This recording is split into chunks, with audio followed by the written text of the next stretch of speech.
একটা নেতা কর্মীও ভালো না। কারণ আপনার সামনে যেয়ে দাঁড়ায় থাকবেন, আপনাকে বলবে না বসো এদিকে, কিন্তু আপনাকে চিনবে না এখন।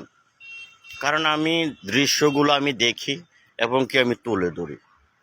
যখন আপনার প্রয়োজন হবে তখন আপনার পায়ে ধরবে, এ কেমন আছো, ভালো আছো নি, একটা চা খাইয়া যাও।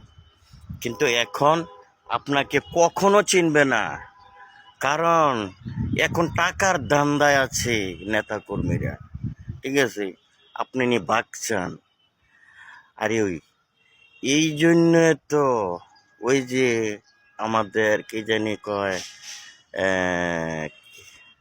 মিজান হাজারি বলছিল একদল চলে গেছে আরেক দল আসবে, রাইট?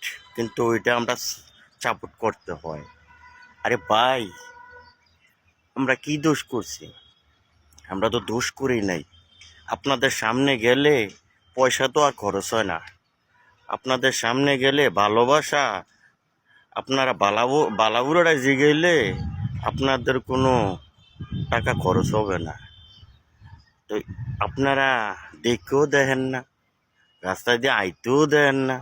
সময় এমনও সময় গেছে চা খাইয়া যান, হানিফ ভাই অমুকরে গেছেন একটা চা খাইয়া যান। কারণ কেন? একটা ভোটের জন্য। এবার দেখছেন না 50-50 কিরকম কন্টেস্ট হয়েছে এমপি ইলেকশন।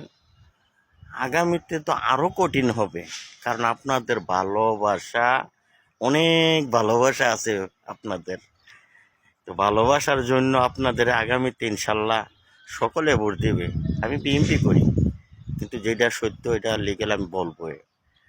যে নেতা কর্মীরা সামনে আমি যাই, আহা, পারি না নিজের জুতারি দিয়ে নিজে গালে মানে পিডি, কিন্তু মানে হ্যার মনে মাথার মেজন মনে আসমানটা ভাঙ্গা পড়ে সামনে দিয়ে দাঁড়াইলে, এরকমই মনে হয়।